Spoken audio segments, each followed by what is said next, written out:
I recently visited Madrid. It was a short trip this time, and I go down there for one reason or another quite a lot. But 2 or 3 visits ago, I started to notice a strange feeling. I'd go to Madrid, get off the AVE in Atocha, and feel not like I was coming home, but rather like I was a visitor again, a tourist. Sure, I'd spent some time there in the past, but I was no longer feeling like Madrid was home. Instead, it was a familiar geography filled with new businesses, inhabited by new faces, and haunted with old memories. Hey everybody, it's Daniel. Welcome back to the Spain to Go podcast, the best podcast in the entire multiverse for all things Spain. This is episode 60, Madrid as a tourist. I left Madrid in 2018 to come to Barcelona with Morena. At that time, we didn't know how things were going to go, so I was considering the move to be temporary.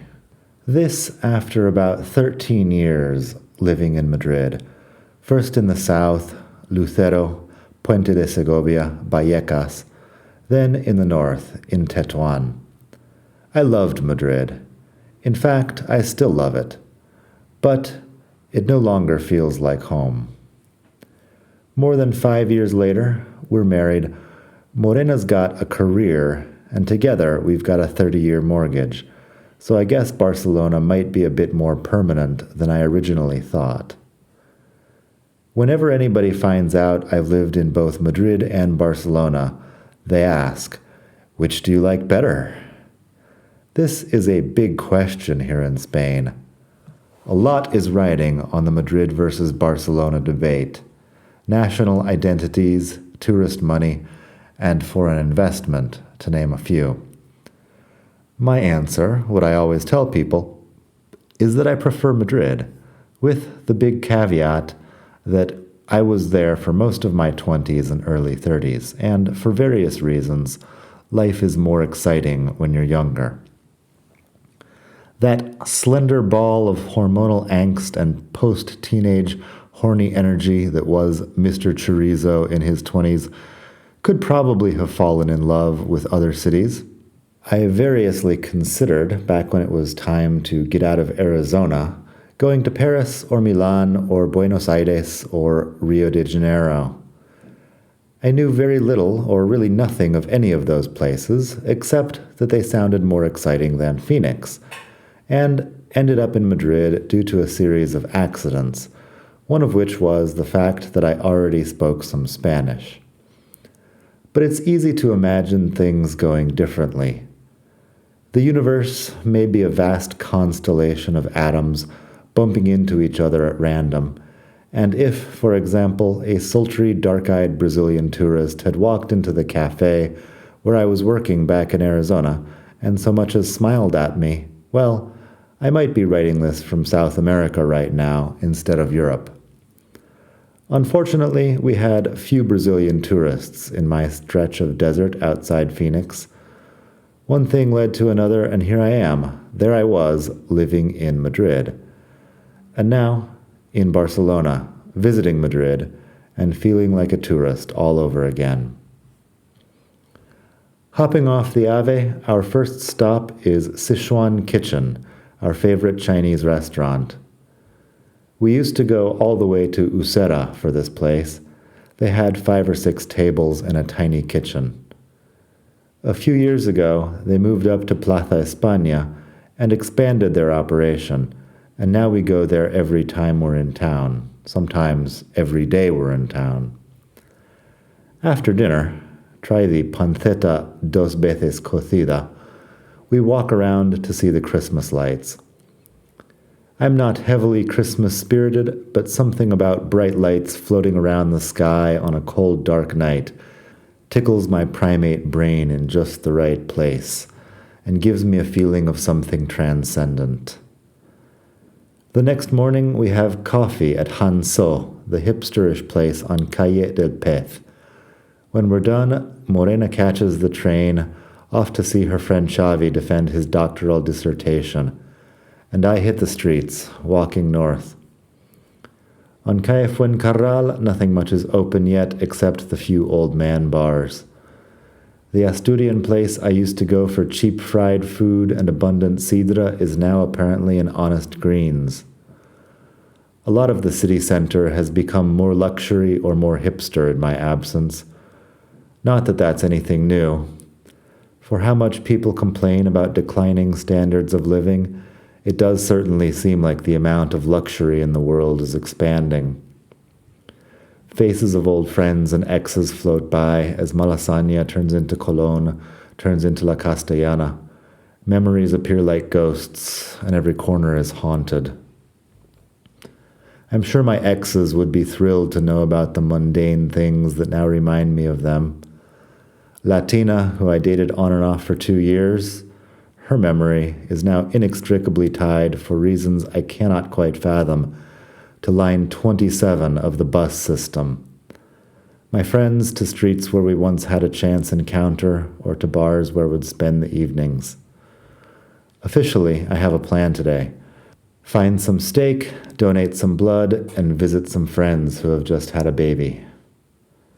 The friends live in Prosperidad, which is past Avenida de America in the, for me, mostly unexplored areas on the east end of town. So, fortified by another double Americano, I wander in that direction. Mercado de Prosperidad, another market that's been gourmetified. I wrote the word gourmetified on the blog. I don't know how I'm supposed to pronounce it now. Gourmetified? Maybe. Anyway, outside the market, Chocolateria San Ginés has another branch, with a separate line for Uber Eats and Glovo riders, in case you absolutely need your chocolate con churros home delivered. Next door, there's a church with a sign saying, Jesús tiene sed de ti. Jesus is thirsty for you. A bit gross, but whatever, Jesus. I get my steak. It's a thin, disappointing piece of meat and way overcooked. But the neighborhood is nice and the sun is warm. It's a few days before Christmas and Madrid is beautiful. A few blocks from the steak restaurant, I sit on a bench and text Cassandra. She and her husband have just had a baby, little Olivia. She's 10 days old, tiny, and asleep when I arrive. They take me into the room where she's curled up, and I'm in awe. I know I'm supposed to comment on the baby's cuteness or something, but I can't be bothered. This kid is a miracle, and cuteness is the least of it. We sit on the sofa, chatting quietly about the parenthood situation. After a while, the baby wakes up, briefly, and they bring her out to the living room. Stroking her silky hair, I'm quite impressed.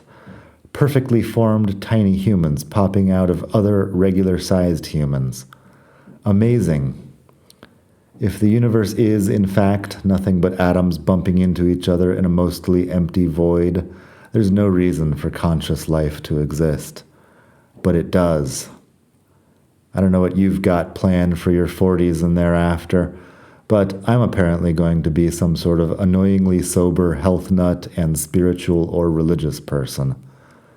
This isn't what I wanted or had planned exactly, but with all that's happened, it seems like the best of my available options.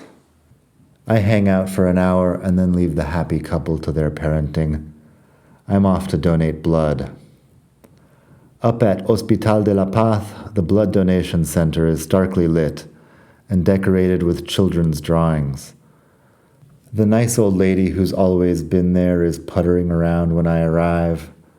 They send me into the office for the donor's interview, and everything is fine until the woman is signing my donor questionnaire as apto para donar. As she's putting down her pen, she glances at a sticky note on her computer screen. Wait, did you say you lived in Barcelona? She hands me the note. 2 recent cases of dengue in Catalonia. Don't accept blood from travelers. I guess they don't even want my blood down here anymore. What is dengue exactly? I ask. A tropical disease, she says, spread by mosquitoes. I see about 2 mosquitoes per year in Barcelona, but rules are rules. I'm a bit disappointed, though. It takes some time and energy to psych myself up to bleed into a bag for half an hour, and this time I've done it for nothing. Oh well, I grab a free bottle of water and head down to Plaza de Castilla. Back at the hotel that evening, Morena is having some doubts. She's just seen her friend Xavi receive his doctoral degree and is regretting not following that path herself. It's a classic money versus status dilemma. Getting a doctoral degree would be pretty high status, which would make the big Asian family happy. On the other hand, scientists are usually broke, especially here in Spain, and being broke isn't making anybody happy. In any case, her corporate career is going pretty well up in Barcelona, but it's not important sounding like a PhD in nanotechnology would be. We talk about it. I personally think the obsession with degrees is pretty silly. Then again, I often wish I had a degree myself. As a college dropout and borderline unemployable misfit, I have a long-standing inferiority complex when it comes to people with a real education. On the other hand, if you really think about it, going into a mountain of debt to get some job that's just going to keep you broke for decades is a terrible life plan. But Morena's big disappointed Asian family was expecting her to get a doctorate, and also send money home when they need it, which on a grad student's stipend would have been pretty rough. Like I said, it's quite a dilemma.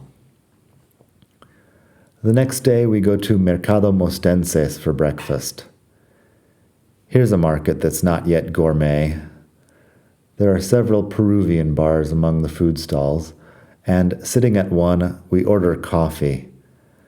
They bring the jar of Nescafe and a cup of hot water out to our table. An authentic, no-frills experience. I get pan con chicharrones, and Morena gets pan con lomo. Hers is basically steak with onion and a bit of soy sauce. Mine is pork belly with thick slices of sweet potato. A delicious and hypercaloric way to start the day. Next, we're off to see my friend Nina, who's just moved back to town. We walk south through Sol, the much overrated Lavapiés, and Embajadores, where I lived briefly in 2006. Those were exciting times. I was writing a novel, dating a tiny and very annoying Spanish actress, and having adventures along Madrid's Camino de Santiago. The place where I lived is logically still there, on top of the Irish pub and the strip club. The big community center run by squatters in La Tabacalera seems to be closed and under construction. The heroin taxis that used to be a neighborhood institution, taking users south to the shanty towns outside the city to shoot up, are nowhere to be seen. Gentrification, it's real, and it's coming for your dealer. A bit further down in Delicias we find Nina. It's been a while, about 5 years, since we last saw each other. In the meantime, she's been in Brooklyn, wherever that is. Now she's back in Spain. In New York, everybody's saying that I'm going to find a Spanish husband out here, she says. But I'm not even dating. Why is everyone so concerned with my relationship status? We have Greek food and then go sit in the sun at the Matadero. More coffee, because sober lifestyles. Nina's great. Later, we're with Xavi, or as he's now known, Dr. Xavi, at a cocktail bar. His dissertation defense was the official reason for this trip. I'm just along for the ride. I sip my alcohol-free beer and look around. Now that he's finished his dissertation, Dr. Xavi's moving to Sweden, a country where scientists are apparently well-paid and happy. He seems a bit worried, though, about the cold and the darkness and the food up north. That's another dilemma Morena and I talk about a lot. Living in Spain, we have lower salaries and better weather and food. Generally, a pretty good lifestyle. At what point would we be willing to give all that up and move to Northern Europe to make more money? We visited Sweden earlier this year, and I was a bit underwhelmed. I wrote about it in my Swedish Utopia article. That's episode 45 of the podcast, if you'd like. But it's a tough question. And the fact that most of Northern Europe spends their disposable income on holidays in Spain seems to suggest that it's better to just stay here. The economist Thomas Sowell once wrote that there are no solutions, only trade-offs. The older I get, the more I see it's true. Much of life is just a series of decisions based on very limited information, and we're often pretty bad at predicting what will make us happy later on. If we are, in fact, just collections of organs held together by collagenous membranes, or atoms held together by their electromagnetic charge, the decision to move to Sweden or not isn't any easier. How would my limbic system react to 22 and a half hours of darkness a day? I have no idea. Maybe gaining points and a higher position in some primate status game would compensate my synapses for the extra darkness in some way. Or maybe not. Maybe I should have gone to Brazil and learned to surf. Then again, well, life is full of maybe I shoulds and then agains. It's hard to process it all. But I'm feeling optimistic, and ordering a second alcohol-free beer, I realize I've never felt this good at a cocktail bar. It's office Christmas party season, and people are well-dressed and giddy. The cold night air is full of lights, and we're in Madrid, which is a great place to be a tourist in. And if the stars align someday, who knows? We might end up living here again.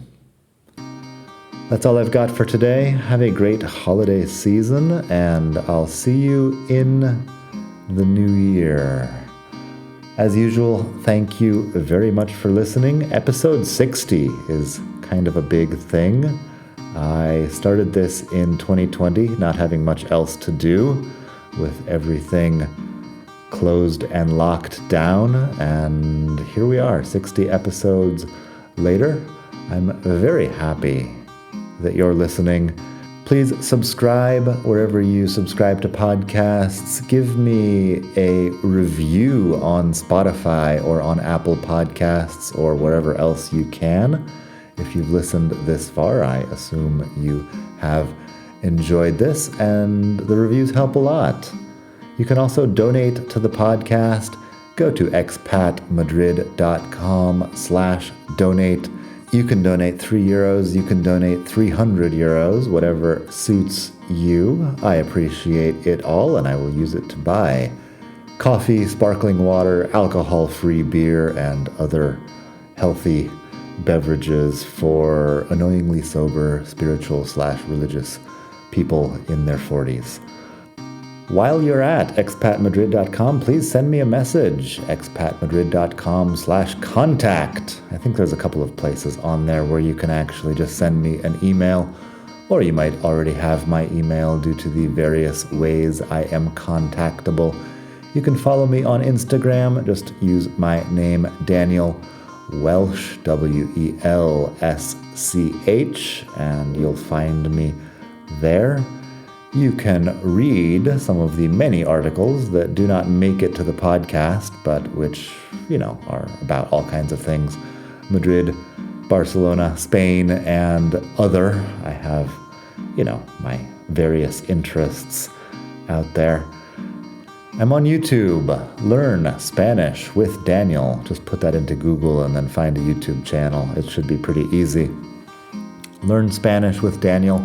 You can learn Spanish with me. I give lessons. I make video lessons of important points for Spanish learners, usually for people who already know some Spanish. I'm not starting from absolute zero there. It's a fun side project to this side project, which is just a side project to another side project. You know, keeping myself busy. Anyway, I hope you have a great day. This is the final episode of 2023, so Happy New Year. I'll speak to you in 2024. Have a good one. Bye.